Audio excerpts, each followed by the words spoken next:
1:41 আর এখন যাব সোনারপুর। আর এই দুর্গাপুজোর টাইমে কলকাতায় গাড়ি নিয়ে বেরোতেও ভয় লাগছে,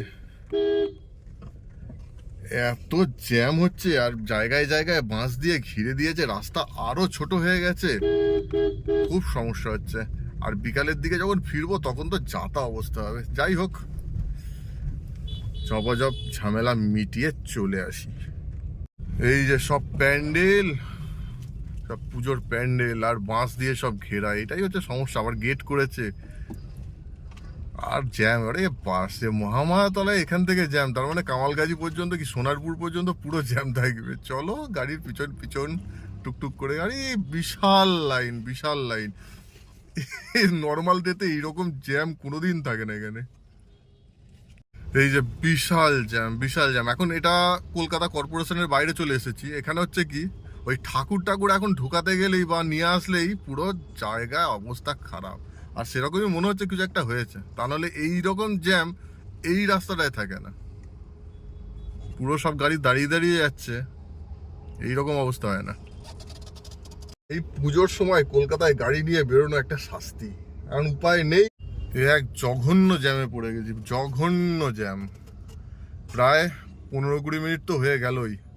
আর সব থেকে বড় সমস্যা কি, এই অটো আর বাইক। বাইক তো তবুও দুদিক দেখবে তারপর যাবে, এই অটো যেখান দিয়ে মাথাটুকু ঢুকাতে পারছে সেখান দিয়ে ঢুকিয়ে দিচ্ছে, না ঘষে না দেয়। এটাই হচ্ছে ভয়। কি চালায় পড়লাম। এই দেখুন, বাঁ দিকটা কোনো রকমে চেপেছি, ডান দিক দিয়ে রাস্তা দেখুন পুরো গার্ড করে চলে যাচ্ছে, তো জ্যামটা ছাড়বে কি করে। এই দেখুন জোর করে ঢুকছে, দেখেছেন, এগোতে দেবে না, মাথাটা কোনো রকমে ঢুকিয়ে দিচ্ছে, ব্যাস নেই, এবার বাকিটা তুমি বুঝে নাও। এই দেখুন, ওই যে উপর দিয়ে গেছে কামালগাজী ফ্লাইওভার, আর এই যে এখনো পর্যন্ত জ্যাম রয়েছে। মনে হচ্ছে সোনারপুর পর্যন্তই থাকবে, এই সোনারপুর পর্যন্ত চলবে জ্যাম।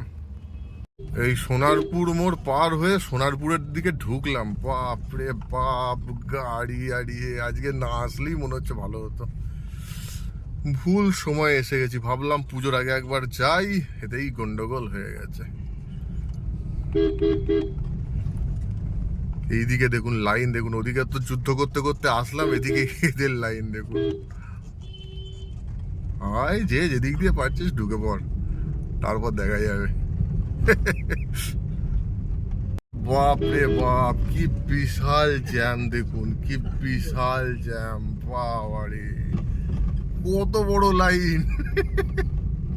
এবার এদিকে দেখুন আর কোনো জ্যাম নেই, এবার মোটামুটি রাস্তা ঠিকই আছে, বিন্দাস যাচ্ছে। বাপরে বাপ, ডেঞ্জারাস অবস্থা।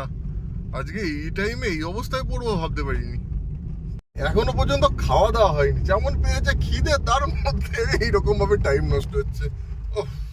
এই যে সব পুরো পুজোর প্রস্তুতি শুরু। এ তো মনে হচ্ছে লাইট ফাইট যা লাগিয়ে দিয়েছে, তো এখনই জ্বালিয়ে দিলেই ব্যাস পুজো। জ্বালিয়ে দিচ্ছেও বোধহয়, সন্ধ্যেবেলায় মনে হচ্ছে তো জ্বালিয়ে দিচ্ছে, মাইক পর্যন্ত লাগানো হয়ে গেছে। আসলে অনেক জায়গাতেই পুজো স্টার্ট হয়ে গেছে, মহালয়া থেকেই পুজো স্টার্ট হয়ে গেছে।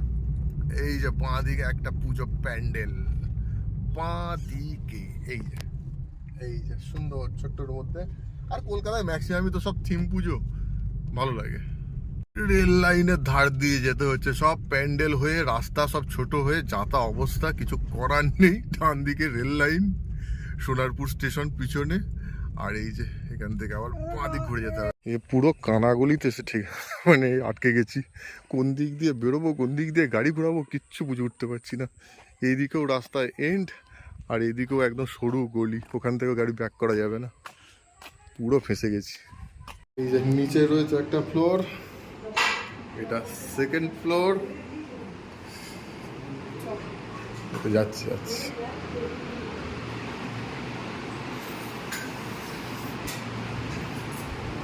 আর উপরে আর একটা ফ্লোর, থার্ড ফ্লোর।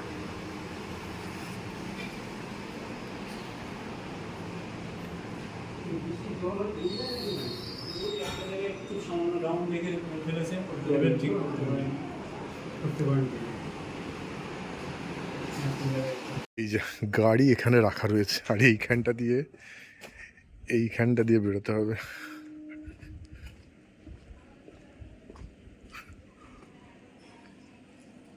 এই যে দেওয়ালে বিভিন্ন সময় বিভিন্ন গাড়ির ঘষার দাগ। আজকে আমার গাড়ি না ঘষে যায়, খুবই সাবধানে বার করতে হবে। বাসে এখান থেকে গাড়ি বার করা কঠিন ব্যাপার। মোটর সাইকেল, ওদিকে ভ্যান। ভ্যান ভাই কোথায় যাবি রে? ওখান দিয়ে কোনোদিন গাড়ি বেরোবে না। ও ভ্যান পিছলে হবে? রাস্তা দিয়ে গাড়ি ঢোকানো, বাপ রে বাপ। ছোটখাটো ওই অল্টো টল্টো তবুও ঠিক আছে, এই গাড়ি তো হারগিজ ঢোকানো উচিত না। কি ভাষা ফেসে গেছিলাম আমি। অ্যাকচুয়ালি এটাই হয়, যারা গাড়ি চালায় না বা যাদের গাড়ি নেই তাদের কাছ থেকে কখনো জিজ্ঞাসা করতে নেই যে ওই রাস্তায় গাড়ি যাবে তো। তারা তো মোটামুটি একটা গাড়ির মাপ দেখে বলে দেবে, কিন্তু সেই গাড়িটা কাটিয়ে ঢোকানো বা কিছু করা খুব চাপ হয়ে যায়। ওহ, আর এই যে বাঁ দিকে হচ্ছে রেল লাইন, আবার সামনে আবার জল, পুকুর। জল না, পুকুর। এটা পুকুর, পুকুরের উপর দিয়ে যাচ্ছি। যাক, মোটামুটি ওই কানাগলি থেকে বেরিয়ে আসতে পেরেছি। বাপরে বাপ, ও মানে এমন টেনশনের চাপে পড়ে গেছিলাম ওখানে যে ভিডিও করব কোনো উপায় নেই। ভিডিও করবো না গাড়িটাকে ওই গলি থেকে বার করব, আর এখানে আমি ছাড়া আর কেউ করারও নেই। বাবা যে করবে তারও উপায় নেই। যাক, মোটামুটি মনে হচ্ছে বেরিয়ে আসতে পেরেছি। মেন রোডে উঠে গেলে যেন প্রাণে বাঁচি। আবার মেন রোডে উঠবো তো সেখানে শুরু হবে আবার জ্যাম। এখানে অবস্থা দেখুন, এই গাড়িগুলো রেল গেট টপকে ওদিকে যাবে, এদিক থেকে পুরো গার্ড হয়ে রয়েছি, ওদিকে যেতে পারছি না। এদিক থেকে গাড়ি ঢুকবে, পুরো একটা খিচুড়ি অবস্থা হয়ে যাবে। জাস্ট এই বাইক কটা সরে গেলে কোনো রকমে গাড়িটা ডান দিকে কাটিয়ে দিই। আর ওদিকে আবার একটা বোলেরো গাড়ি দাঁড়িয়ে রয়েছে। আজকের দিনটাই খারাপ। প্রায় 15 মিনিট হয়ে গেল দাঁড়িয়ে রয়েছি, গেটও উঠছে না, যেতেও পারছি না, জ্যামও ছাড়ছে না। পুরো এখন তো পুরো জায়গাটা পুরো খিচুড়ি হয়ে গেছে। এই যে এখন জায়গাটার অবস্থা দেখুন, পুরো খিচুড়ি, পুরো খিচুড়ি। আজকে মনে হচ্ছে গাড়িতে একটা দুটো চোট লাগবেই মনে হচ্ছে, যা অবস্থা। তো কোথা দিয়ে যাব, চতুর্দিকে যা অবস্থা, ছি ছি ছি ছি ছি। এটাই বাকি ছিল, এবার একটা বিশাল বড় মালগাড়ি চললো। বিশাল বড়, কতক্ষণ ধরে যাবে তার কোনো ঠিক নেই। যাক, এতক্ষণ পর যুদ্ধ বিগ্রহ করে এই মেন রোডে আসলাম। এবার মেন রোডেও যুদ্ধ বিগ্রহ আছে, শেষ হয়নি। মেন রোডে এবার জ্যামের যুদ্ধ বিগ্রহ আছে। এই যে যাওয়ার সময় দেখেছিলাম সেই প্যান্ডেল, ঠাকুরও চলে এসেছে অলরেডি। তবে মনে হচ্ছে উদ্বোধন এখনো হয়নি, দুদিনের মধ্যে উদ্বোধন হয়ে যাবে। আজকে তৃতীয়া। ওহ, আর কোথাও যে যাবো ভেবেছিলাম, এনার্জি লেস। ভেবেছিলাম একটু রাজপুর বিপত্তারিণী মন্দির থেকে ঘুরে আসবো, কিন্তু সে আর এখন ইচ্ছা করছে না। পুরো মুড খারাপ হয়ে গেছে। গাড়ি ওই কানা গলির মধ্যে ঢুকিয়ে, ওরে বাবা রে। ও, আমি যদি ভিডিও করতে পারতাম বা অন্য কেউ যদি ভিডিও করতে পারতো তাহলে আপনারা দেখতে পারতেন কোন জায়গায় গাড়িটা ঢুকেছে আর কি অবস্থা ছিল। ওহ, তাও এবার এখন রাস্তাটা ঠিক আছে। তবে ঠিক নেই, যখন এলাম তখন এখানে জ্যাম ছিল না। জ্যাম হবে হচ্ছে সোনারপুর মোড়ের কাছে, আর একটু এগোলে তারপর জ্যাম শুরু হবে।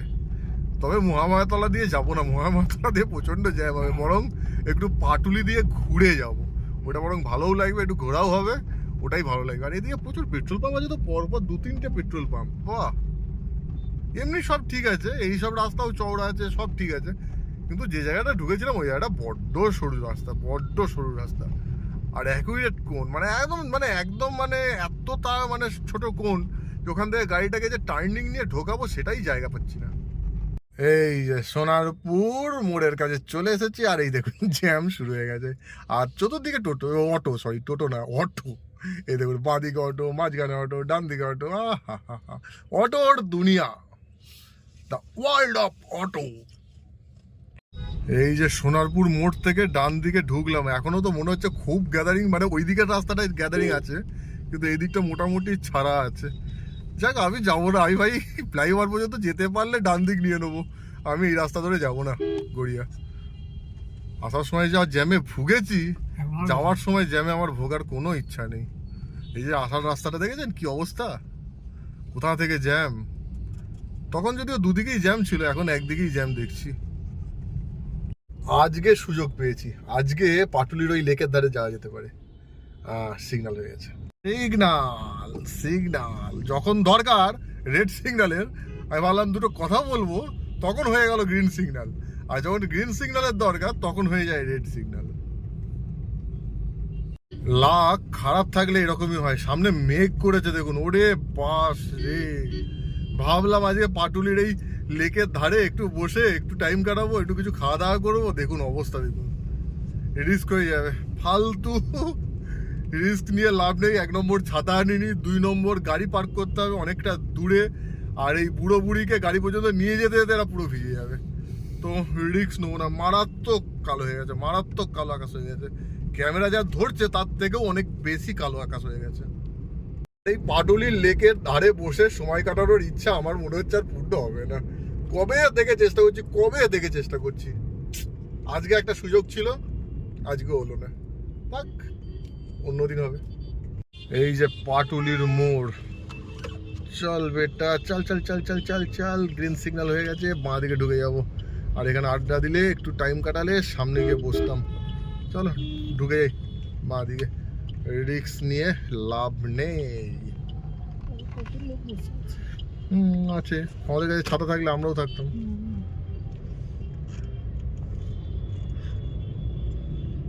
এই যে আমরা পাটুলিতে দাঁড়াইনি, খুব ভালো কাজ করেছি। এই যে বৃষ্টি আরম্ভ হয়ে গেছে। বৃষ্টি বৃষ্টি বৃষ্টি শুরু হয়ে গেছে, বৃষ্টি। আহা আহা, মুষলধারে বৃষ্টি শুরু হয়ে গেছে, মুষলধারে বৃষ্টি। অবস্থা দেখুন পুরো, যা বৃষ্টি পড়ছে আমি ঠিক প্রেডিকশন করেছিলাম। ওখানে যদি এরা থাকতো, এরা হারগিজ হেঁটে গাড়ির কাজ পর্যন্ত পৌঁছাতে পারতো না। আর গাড়ির কাজ পর্যন্ত না পৌঁছালেই পুরো কাক ভেজা হয়ে, কাক হয়ে চলে আসতো। কি হয়ে আসতো? কাক, ঝোড়ো কাক, কাক কাক করতে করতে আসতো।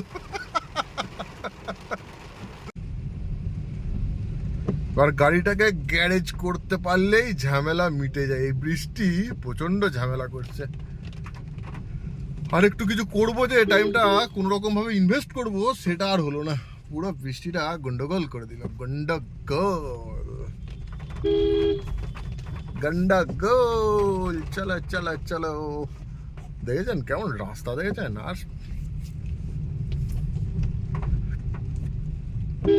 তাও এখানকার রাস্তা অনেক ভালো রাস্তা হচ্ছে। জায়গায় গেছিলাম, বাপরে বাপ, ভাবলে এখনো ভয় লাগছে যে আমি ঢোকানোর পর ভাবছি কিভাবে আমি ওখান থেকে বেরোবো, কিভাবে ওখান থেকে নিস্তার পাবো। অল্টো হলে তবু ঠিক আছে, এই গাড়ি তো হারগিস ওখানে ঢোকানো উচিত নয়। এই গাড়ি গ্যারেজ করে দিয়েছি, এবার এই যে ছাতা মাথায় দিয়ে চলো টুকটুক করে বাড়ি যাওয়া যাক। যাক, অবশেষে সেফলি বাড়ি এসেছি, সেফলি বাড়ি এসেছি। কেন বলছি, ওহ, জানি না আপনারা ভিডিও দেখে কতটা বুঝেছেন বা কি বুঝতে পেরেছেন। জেনারেলি মেন যে সমস্যাগুলো, যে প্রবলেমগুলো তৈরি হয়েছিল, সেগুলো তো আপনারা দেখেইনি। একটা জায়গায় এরকমভাবে টার্ন ছিল, সেই টার্নটা আমি দেখিয়েছি, যেখান দিয়ে আবার ব্যাক করতে হয়েছিল সেই টার্নটা দেখিয়েছি, যেখানে গাড়ির দাগগুলো রয়েছে। সেখানে আমার গাড়িটা পুরো টার্ন নেওয়ার পর এইদিকে দেওয়াল, তারপরই হচ্ছে ড্রেন, মানে আরেকটু এগোলেই ড্রেনে নেমে যাবে। মানে ড্রেনের উপর স্ল্যাব ঢালা ছিল, তার থেকে গাড়ির চাকা নেমে যাবে। ডান দিকে কাটাতে পারছি না, ডান দিকে যতটা সম্ভব কাটিয়েছি, এতটা কাটিয়েছি যে মানে কি বলবো। এই যে পেনটা দেখছেন, এই পেনের যেটুকু জায়গা, এইটুকু গ্যাপও আর ছিল না আমার গাড়ির থেকে আর দেওয়ালে।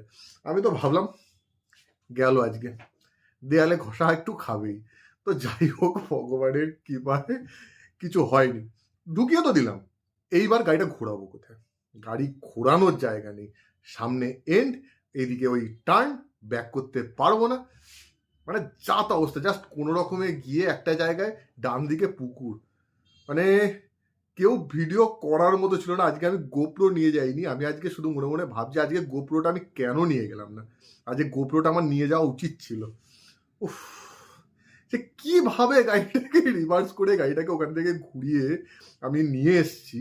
নিয়ে এসে গাড়িটা যা গ্যারেজ বানানো আছে, গ্যারেজটা এতটা উঁচু। আচ্ছা, আমি আগে সবার আগে বলে নিই, বাড়িটা হচ্ছে মাসির বাড়ি। ওখানে একটা ফাঁকা জায়গা ছিল, মাসির ছোট একটা জায়গা ছিল। তো ফাঁকা জায়গা পড়ে থাকলে কি হয় জানেন, যে আস্তে আস্তে সেটা দখলের দিকে চলে যায়। তো মাসি ওই জন্য ঠিক করেছিল যে ঠিক আছে, এখানে একটা বিল্ডিং তুলে দিই, একটা আমাদের ঘর রাখবো থাকার জন্য, আর বাকি ভাড়া দিয়ে দেবো। তো মাসি বারবার করে বললো ঘরটা বানানো হয়ে গেছে, একবার আয় দেখে যা কি অবস্থা বা কি কি করা যেতে পারে। তবে সেটাই দেখতে গেছিলাম। মাসিকে জিজ্ঞাসা করেছিলাম, মাসি আমার গাড়ি যাবে তো, ওখানে ঢুকবে তো? বলছে হ্যাঁ গাড়ি ঢোকে, হ্যাঁ গাড়ি ঢোকে, অরিজিনালি গাড়ি ঢোকে, হ্যাচব্যাক গাড়িগুলো ঢোকে, অল্টো i10 এই গাড়িগুলো ঢুকে যাবে, অসুবিধা হবে না। এই গাড়িগুলো মোটামুটি সহজে ঢুকেও যাবে, আর ওখানে যা জায়গা আছে, যে জায়গাটা থেকে আমি গাড়িটা ঘুরিয়েছি সেখানে গিয়ে ঘোরানোও যাবে। এবং যাদের গ্যারেজ আছে, ওখানে দুটো বাড়িতে গ্যারেজ আছে, যে তারা একটা গাড়ি ওই কর্নারে যেটা সোজা ঢুকিয়ে দিচ্ছে, আর একটা এইদিকে একটা গ্যারেজ আছে, ওরা গাড়ি ঢুকাতে পারবে। একজনের আছে অল্টো, একজনের রয়েছে i10। কিন্তু মাসি এটা বুঝতে পারেনি যে ওখানে আমার গাড়ি ঢুকবে না। আমার গাড়ি যেহেতু সেদান, একটু বড়, সামান্য একটু বড়, আর চওড়াও আছে, গাড়ি ওখানে ঢোকানো খুব কঠিন ব্যাপার। এত সরু, মানে কোনটা এতটাই কোন না, গাড়িটা ঘুরবে যখন তখন তো কিছুটা জায়গা লাগবে, সেই জায়গাটা পর্যন্ত নেই। তো যাই হোক, মাসি বুঝতে পারিনি, মাসি ভেবেছে হয়তো চলে আসবে। অন্যান্য গাড়ি, অন্যান্য বাড়িতে যেহেতু গাড়ি, ও ঘেমে যাচ্ছে, গরম করছে, ফ্যানটা অফ করা রয়েছে, তো অন্যান্য গাড়িগুলো যেহেতু আসছে, তো সে মতো বলেছে না ঠিক আছে, আসে তো গাড়ি, অসুবিধা নেই, তুইও চলে আসতে পারবি। আমিও গিয়েছি, আমি কি আজকে মারাত্মকভাবে ফেসে গেছি। আর সত্যি কথা বলতে আজকে আমি একটা জিনিস মাথায় ঢুকছে, যে ওলা উবের ড্রাইভার যারা আছে তাদের কথা, হ্যাটস অফ ভাই তাদের। তারা শুধুমাত্র কাস্টমারের কথায় গাড়ি ঢুকিয়ে দেয়। তারা কোথায় কোথায় কোন কোন জায়গায় ফাঁসে আমি আজকে ভাবছি। আমি এত জায়গা ঘুরেছি, এত জায়গা ঘুরেছি, এইরকমভাবে ফাঁসিনি, এরকমভাবে ফাঁসিনি। এমন জায়গায় গেছে হয়তো কিছুটা জায়গা ওরকম, তারপর বেরিয়ে গেছি, ঠিক আছে, কিন্তু এইভাবে যে মানে ভাবতে হচ্ছে আমি কোনখানটা দিয়ে বেরোবো, এরকম পরিস্থিতিতে ফাঁসিনি। আর আমি বলছি, সবাইকে বলছি, যারা গাড়ি নিয়ে যান, অ্যাটলিস্ট রাস্তাটা কতটা চওড়া আছে, আর যারা গাড়ি চালায় তাদের কাছ থেকেই জানবেন যে সেখান দিয়ে গাড়ি যাবে কি যাবে না। তা নাহলে ভাই এমন ফাঁসবেন, সেখান থেকে গাড়ি বার করে আনা প্রচণ্ড টাফ ব্যাপার। তো ঠিক আছে, যাই হোক, যতটা পেরেছি বোঝানোর চেষ্টা করেছি। সঙ্গে অন্য কেউ যদি থাকতো যে ভিডিও করতে পারবে প্লাস আমাকে গাইড করতে পারবে, খুব ভালো হতো, কিন্তু সেরকম কেউ ছিল না। বাবা পারবে না এসব। বাবা আমাকে গাইড করেছে ঠিক কথাই, গাড়ি থেকে নেমে গিয়ে গাইড করেছে, কিন্তু ক্যামেরা করা বাবার পক্ষে সম্ভব ছিল না। তো হয়নি, যে সিরিয়াস সিচুয়েশনগুলো তৈরি হয়েছে, ওরে শালা তো টকটক করে ঘাম পড়ছি, তো সেই সিরিয়াস সিচুয়েশনগুলো দেখানো সম্ভব হয়নি। তো যাই হোক, ফ্যানটা চালাতে হবে, প্রচণ্ড গরম করছে। এসিটাও চালাইনি, ঠান্ডা ওয়েদার রয়েছে বলে, কিন্তু এতটা গরম করবে আমি নিজেও বুঝতে পারিনি। তো যাই হোক, ভিডিওটা এখানেই শেষ করছি। আপনারা কোথাও গেলে অবশ্যই জেনে যাবেন, এরকমভাবে হুট করে কানাগুলির মধ্যে ঢুকে পড়বেন না। বাইক টাইকের জন্য একদম পারফেক্ট জায়গা, ছোটো গাড়ির জন্যও মোটামুটি ঠিক আছে, কিন্তু বড় গাড়ি নিয়ে যেখানে সেখানে ঢোকার চেষ্টা করবেন না। তো ভিডিওটা আমি শেষ করছি। আই হোপ আপনাদের ভালো লেগেছে। ভালো লাগলে অবশ্যই লাইক করুন, কমেন্ট করুন। পুজোর আগে বেশি ঘুরতে যেতে পারছি না, বিশেষ বাইরে যেতে পারছি না, তার জন্য আমারও খারাপ লাগছে, আপনাদেরও হয়তো খারাপ লাগছে। একটু একটু অ্যাডজাস্ট করুন, তারপর হবে, অনেক বড় বড় ট্যুর হবে। সো এতক্ষণ সঙ্গে থাকার জন্য আপনাদের সবাইকে অসংখ্য ধন্যবাদ। Thank you, thank you, thank you.